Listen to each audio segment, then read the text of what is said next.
Hello and very good morning my dear students. स्वागत करता हूं आप सभी का सुशील सर क्लासेस में। बच्चों, आज का टॉपिक है प्रेजेंट परफेक्ट कंटिन्यूअस टेंस।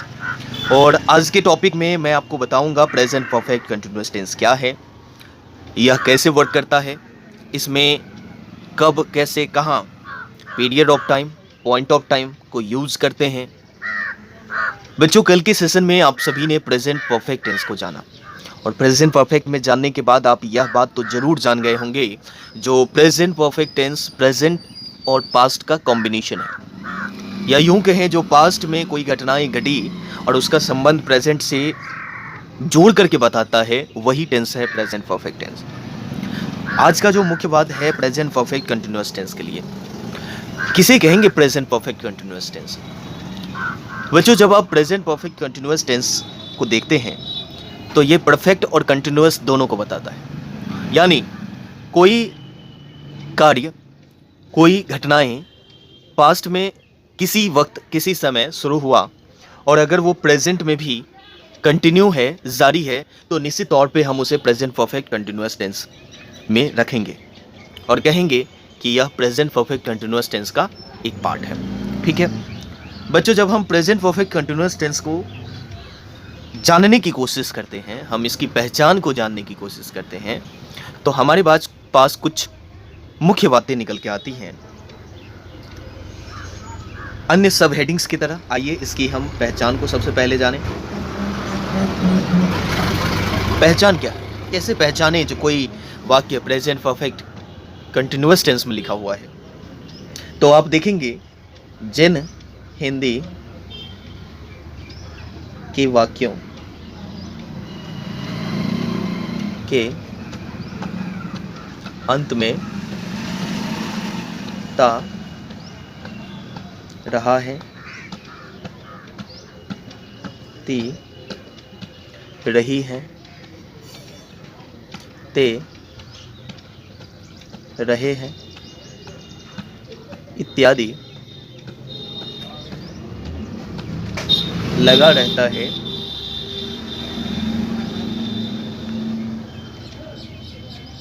एवं कुछ भूतकालिक समय सूचक शब्द जैसे 5 दिनों से, 10 दिनों से, 1947 से, बचपन से इत्यादि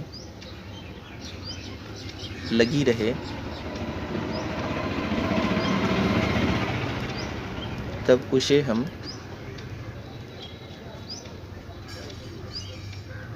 प्रेजेंट परफेक्ट कंटिन्यूअस टेंस में समझेंगे। कुल मिला के अगर मैं बताना चाहूँ आप सभी को, तो ये तो लिखने के लिए मैंने यहाँ से यहाँ तक का सहारा लिया, लेकिन आप सभी इसे बहुत ही आसानी से और कम शब्दों में याद कर सकते हैं, समझ सकते हैं। बच्चों, जब हम पहचान की बात करते हैं तो पहचान से मतलब आइडेंटिटी से है। किसी भी ट्रांसलेशंस को ट्रांसलेट करने के लिए सबसे पहले हमारा पहचान क्लियर होना बहुत ज़्यादा ज़रूरी है। और एक बार अगर पहचान क्लियर हो गया तो ऐसा हम मान सकते हैं कि हमारी सक्सेस की आधी जर्नी कंप्लीटेड हो गई है। तो मैंने क्या लिखा, मैंने लिखा जिन हिंदी वाक्यों के अंत में ता, रहा है, ती, रही है, ते, रहे हैं इत्यादि लगा रहता है, एवं कुछ भूतकालिक समय सूचक शब्द। देखिए, पास्ट को जो डिनोट करे इस तरह के अगर शब्द हों, तब भी हम यह बता सकते हैं कि यह किस टेंस का पार्ट है। बच्चों, कल का जो सेशन था प्रेजेंट परफेक्ट टेंस को लेकर के, तो उसमें भी कुछ भूतकालिक समय सूचक शब्द से बनने वाले सेंटेंसेस आएंगे और आप उनको बहुत ही अच्छे से और बारीकी तरीके से बनाएंगे। जैसे अगर कोई कहता है मैं इस शहर में सन 1968 से रह रहा हूँ, मैं इंडिया में 1947 से रह रहा हूँ, तो क्या बनाओगे? आपके पास दो ऑप्शंस हैं, या तो आप इसे प्रेजेंट परफेक्ट में बना लीजिए या तो आप इसे प्रेजेंट परफेक्ट कंटिन्यूअस में बना लीजिए। लेकिन ध्यान रखें कि जब कार्य पास्ट में शुरू हो और प्रेजेंट में जारी रहे तब आप प्रेजेंट परफेक्ट कंटिन्यूअस टेंस का सहारा लेंगे, अन्यथा इसको बनाने के लिए आप प्रेजेंट परफेक्ट टेंस का उपयोग करेंगे। तो क्या बनाएंगे आप बनाएंगे I have lived in India since 1947 बनाएंगे। आज का जो मुख्य बात है वो प्रेजेंट परफेक्ट कंटिन्यूअस टेंस के लिए है। प्यारे बच्चों, प्रेजेंट परफेक्ट कंटिन्यूअस टेंस में जब हम आते हैं तो इसकी पहचान जानना बेहद ज़रूरी है और मैंने पहचान लिख भी रखा है। साथ में आप कुछ भूतकालिक समय सूचक शब्द यहाँ देखेंगे, जैसे मैंने लिखा 5 दिनों से, 10 दिनों से, 1947 से, बचपन से इत्यादि। ये शब्द ऐसे हैं जो हमारा रिलेशन पास्ट से जोड़ता है। ठीक है, जैसे अगर आप ये कहते हैं कि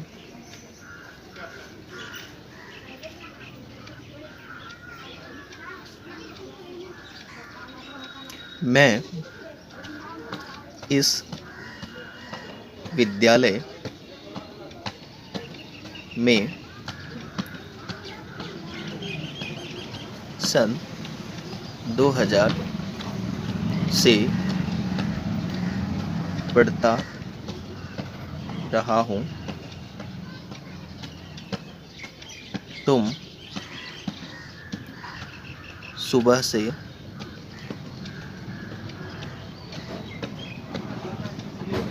सोते रहे हो, वह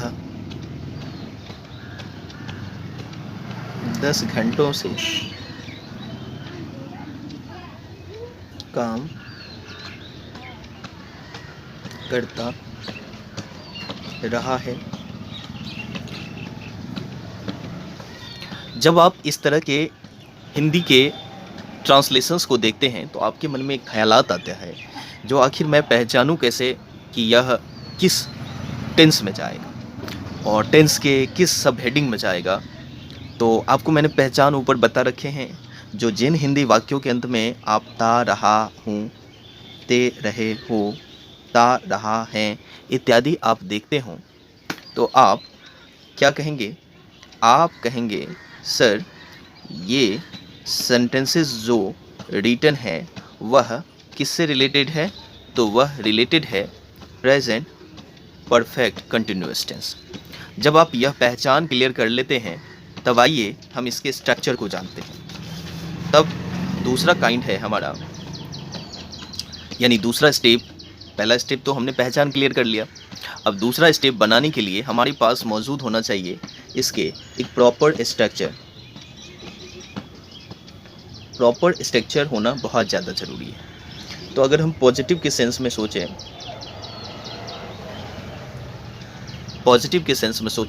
तो सबसे पहले हमें क्या लाना है? सबसे पहले पॉजिटिव सेंस में हमारा सब्जेक्ट रहेगा। ठीक, सबसे पहले आप क्या करेंगे? सब्जेक्ट को लाएंगे। फिर हैज या हैव का प्रयोग परफेक्शन को दिखाने के लिए करेंगे, और एक स्पेशल थिंग जो इसमें जुड़ेगा वो आप जोड़ेंगे बिन, BEEN, बिन। ठीक, फिर आप चूंकि कंटिन्यूटी को भी दिखाना है तो आप क्या करेंगे? वर्ब में ING फॉर्मेट को जोड़ेंगे। यहाँ तक क्लियर है? कोई डाउट है? नहीं है? ओके, तो देखिए सबसे पहले हमने क्या किया, सब्जेक्ट लिया, फिर हैज या हैव लिया, फिर बीन लिया, वर्ब में आईएनजी फॉर्मेट को यूज करेंगे, ठीक है। फिर हम ऑब्जेक्ट या अदर वर्ड्स लेते थे, ठीक है, याद आया, ऑब्जेक्ट या अदर वर्ड। तो यहाँ पर आप पीरियड ऑफ टाइम और पॉइंट ऑफ टाइम का प्रयोग बहुत ज़्यादा ज़रूरी है, यानी फॉर और सिंस, ठीक है। और फिर आप अदर वर्ड्स या ऑब्जेक्ट को रखेंगे, लास्ट में आप फुल स्टॉप रखेंगे पॉजिटिव टेंस में। यहाँ तक बातें क्लियर है, ठीक है। अब मैंने आपको प्रेजेंट परफेक्ट टेंस में हैज और हैव के बारे में बहुत ही अच्छे तरीके से टैबुलेशन मेथड से आपको बताया, जो आखिर आप हैज और हैव का प्रयोग कहाँ और कैसे करेंगे और किस पर्सन्स के साथ हैज़ लगेगा, किस पर्सन्स के साथ हैव लगेगा। तो वहाँ आपने जो निचोड़, एक हम सॉलिडेटेड फॉर्म, अगर हम एकदम कंसाइज फॉर्म अगर हम बात करें, जो क्या उभर के आई थी, तो उसमें हम लोगों ने जाना जो केवल first person plus second person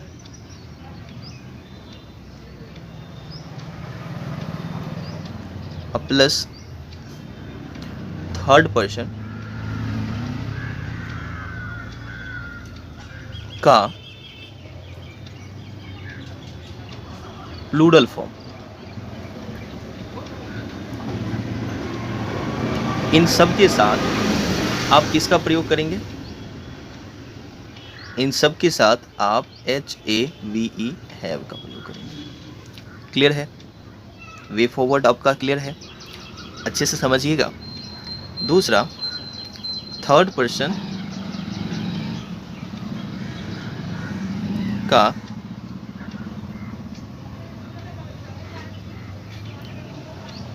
singular form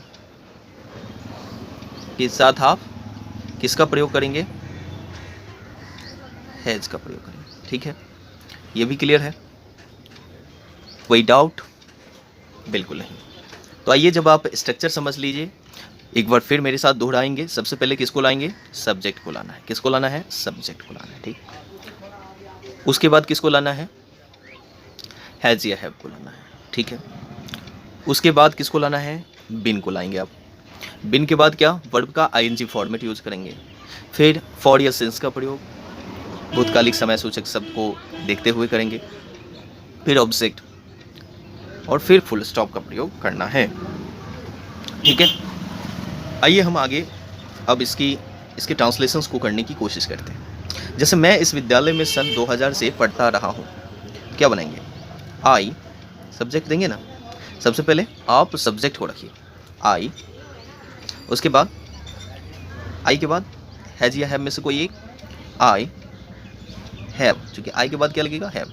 आपको मैंने अभी भी बताया, जो फर्स्ट पर्सन में क्या सब आएगा, फर्स्ट पर्सन में आई और इसका प्लूरल वी आएगा। सेकेंड पर्सन में यू और इसका प्लूरल यू ही आएगा। थर्ड पर्सन में प्लूरल है ना, तो दे या फिर कोई नेम का प्लूरल फॉर्मेट, ठीक है, याद रखेंगे आप। और थर्ड पर्सन में क्या सब आता है, तो ही, सी या फिर इट और कोई सिंगुलर नेम को रख लीजिएगा, ठीक है। तो आई के साथ क्या लगाना है आपको, हैव, आई हैव। और एक स्पेशल थिंग जो मैंने आपको कहा, क्या लगाना है, बिन, आई हैव बिन। उसके बाद वर्ब का आईएनजी फॉर्मेट यूज करना था। तो पढ़ना एक क्रिया है, रीड होता है उसका ING format reading, I have been reading. इस विद्यालय का होगा इन दिस स्कूल। और सन 2000, देखिए यहाँ हम कैसे, कहाँ फॉर का प्रयोग करें, कहाँ सिंस का प्रयोग करें, इसको मैं अगले वीडियो लेक्चर में बहुत ही बारीकी से बताऊंगा। और यकीन मानिए उसके बाद आप कभी इसको इम्प्लीमेंट करने में प्रॉब्लम नहीं आएगा। तो I have been reading in this school since 2000, ठीक है। तुम सुबह से सोते रहे हो, you have been sleeping since morning. वह 10 घंटों से काम करता रहा है। He has been working for 10 hours। Clear है? आपने पूरा समझा? प्यारे बच्चों, ये पॉजिटिव का सेंस मैंने आपके बीच रखा और आशा और उम्मीद है कि आप सभी को अच्छा लगा होगा और आप इसे राइट डाउन भी करेंगे अपने कॉपी में, क्योंकि जब हमारा फिजिकल क्लास स्टार्ट होगा तो निश्चित तौर पे हम आपसे ये कॉपीज़ को कहेंगे दिखाने के लिए। और ये कॉपी आपका एसेट है, धन है, संपत्ति है और इसको सहेज के रखना, संभाल के रखना आपकी जवाबदेही है, रिस्पॉन्सिबिलिटी है। तो इस वजह से आप इसे बहुत ही अच्छे से रखेंगे। जब कोई स्टूडेंट्स पूछता है हमसे, जो सर हमने क्या कमाया, क्या अर्निंग्स किए स्टूडेंट लाइफ में, मैं उसको अपना लाइब्रेरी दिखाता हूँ, मैं उसको अपना बुक सेल्स दिखाता हूँ। जो देखो, सबसे ज़्यादा इम्पोर्टेंट अगर कोई चीज़ है संपत्ति के तौर पे स्टूडेंट के पास, तो निश्चित तौर पे वो उसका नॉलेज है, ज्ञान है। और अगर ज्ञान हो गया तो फिर अन्य चीज़ें अपने आप हो जाएगी, क्योंकि नॉलेज ही सभी मर्ज की दवा है। एक नेशन, एक राष्ट्र अगर समृद्ध होता है, अच्छा होता है, तो उसके पीछे निश्चित तौर पे एक अच्छे ज्ञान, नागरिकों का ज्ञान ज़रूरी है। और अगर नागरिक ज्ञानी है तो उसका ज्ञान पूरे भारतवर्ष में, ऑल ओवर इंडिया में डिस्ट्रीब्यूट होंगे। तो आपसे बस यही विनती और गुजारिश है कि आप इंफॉर्मेशंस को अपने पास रखें। जानकारी के अभाव में हम शून्य हो जाते हैं, तो इसलिए जानकार बनिए, ज़्यादा से ज़्यादा जानकारी को ग्रहण करने की क्षमता विकसित करें। और प्यारे बच्चों, आप सब ये सोचते होंगे, जो सर हम जानकारी को हासिल करते हैं लेकिन आखिर ये स्टोर कहाँ होता है? तो बच्चों, जिस तरह से हमारा जो मोबाइल फ़ोन है या लैपटॉप है या कंप्यूटर है, उसमें मेमोरीज़ लगते हैं, हार्ड डिस्क, फ्लॉपी डिस्क या सीडी रोम लगते हैं, ठीक उसी के अकॉर्डिंग गॉड ने हमारे माइंड में एक मेमोरीज सेट की है, यादाश्त। और यह एक ऐसा डिवाइन मेमोरी है, जितना ज़्यादा आप पढ़ोगे, जितना ज़्यादा आप याद करोगे, यकीन मानो आप उतने ही ज़्यादा ब्रिलियंट बनोगे, आप उतने ही ज़्यादा यशस्वी बनोगे। और ये कभी पुराना नहीं होता, ये कभी आपको दुख नहीं देगा, ये कभी आपका साथ नहीं छोड़ेगा। और जब आप विदेशों में जाएंगे, जब आप अपने देश को छोड़ करके या अपने राज्य को छोड़ करके जाएंगे, तो वहाँ आपका एक अच्छा मित्र की तरह आपका ज्ञान, आपका शिक्षा, आपका साथ देंगे। इसलिए ज़रूरी है शिक्षित होना, ज़रूरी है ज्ञानी होना। और अगर आप ज्ञानी हैं, अगर आप शिक्षित हैं, तो निश्चित तौर पे आपकी बड़ाई, आपके दिनचर्या की शुरुआत अच्छी होगी, आपका परिवार अच्छा होगा और आप अपने समाज को एक नए मुकाम की ओर ले जाओगे। तो इसी आशा और उम्मीद के साथ एक बार पुनः मैं इसको रिपीट करना चाहता हूँ, आप हमारा साथ देंगे। प्यारे बच्चों, सबसे पहले आज का टॉपिक हमारा शुरुआत हुआ प्रेजेंट परफेक्ट कंटिन्यूअस टेंस, जो कि प्रेजेंट टेंस का ही अंतिम सब हेडिंग है। पहचान के तौर पे मैंने आपको बताया कि जिन हिंदी वाक्यों के अंत में आप यदि देखें ता रहा है, ती रही हैं, ते रहे हैं इत्यादि लगा रहे, और कुछ भूतकालिक समय सूचक शब्द जैसे कि 5 दिनों से या 10 दिनों से, 1947 से, बचपन से इत्यादि लगी रहे, तो आप यह समझ जाएं कि यह वाक्य हमें प्रेजेंट परफेक्ट कंटिन्यूअस टेंस के तहत बनाना है। फिर मैंने कुछ उदाहरण बताया आपको, जो देखिए, मैं इस विद्यालय में सन 2000 से पढ़ता रहा हूँ। यहाँ पे ता रहा हूँ आपने देखा, पहचान क्लियर है। जो यह सेंटेंस किस में जाएगा? प्रेजेंट परफेक्ट कंटिन्यूअस टेंस में जाएगा। तुम सुबह से सोते रहे हो, तो इसकी पहचान भी आपको क्लियर है। वह 10 घंटे से काम करता रहा है। फिर आए हम लोग, पहचान जब क्लियर हो गया तब आते हैं हम लोग स्ट्रक्चर की ओर। जो आखिर स्ट्रक्चर क्या है, बनावट क्या है? तो स्ट्रक्चर के तौर पे मैंने आपको बताया, जो सबसे पहले आप सब्जेक्ट को लेंगे, फिर सब्जेक्ट के आधार पर हैज और हैव का चुनाव होगा, फिर आप बिन को ऐड करेंगे। वर्ब का चौथा फॉर्मेट यानी वर्ब का आईएनजी फॉर्मेट आप यूज करेंगे। इसके बाद और देन आफ्टर भूतकालिक समय सूचक शब्द हो तो फॉर या सिंस का भी प्रयोग करना है और अदर वर्ड्स को रखना है। ठीक, मैंने आपको बताया कंसाइज फॉर्म जो मैंने आपको बताया था प्रेजेंट परफेक्ट टेंस में, उसमें फर्स्ट पर्सन आई और वी, सेकंड पर्सन यू और यू, थर्ड पर्सन का प्लूरल फॉर्म के साथ हमेशा हैज और हैव का प्रयोग करेंगे। माफ कीजिएगा, यहाँ हैज और हैव नहीं, केवल हैव का प्रयोग करेंगे। और थर्ड पर्सन का सिंगुलर नंबर जो होगा उसके साथ केवल आप हैज का प्रयोग करेंगे। ठीक है, अब आपके मन में एक जिज्ञासा होगी, सर व्हाट नेक्स्ट। मैं आपको बता दूं व्हाट नेक्स्ट अगला वीडियो किस पे बनने वाला है। देखिए, मैंने आपको कल भी कहा था अगर आप कोई स्पेसिफिक टॉपिक पे चाहते हैं वीडियोस तो वो मुझे आप शेयर करेंगे और निश्चित तौर पे मैं उस टॉपिक को अपने वीडियो में शामिल करने की कोशिश करूँगा। ठीक है, नेक्स्ट हम आपसे बात करने वाले हैं स्पेशल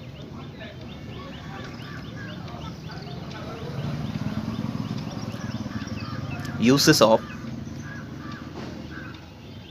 फॉर सिंस। आप इस क्लास को बिल्कुल नहीं मिस करेंगे। आपका ये डाउट क्लियर हो जाएगा जो आखिर हम फॉर और सिंस का प्रयोग कहाँ करें, कब करें, कैसे करें, किस टेंस के साथ करें। ठीक है, तो ये क्लास मिस नहीं होना चाहिए और मैं आशा करता हूँ कि आप लोग इस क्लास को देखेंगे और इससे कुछ सीखने की कोशिश करेंगे। अन्य दिनों की भांति मैं यही कहना चाहूँगा, आप सब स्वस्थ रहिए, घरों पर रहिए, बाहर ना के बराबर निकलें, मास्क और सैनिटाइज़र ज़रूर यूज करें। तो आज का क्लास यहीं संपन्न करते हैं। Thank you very much.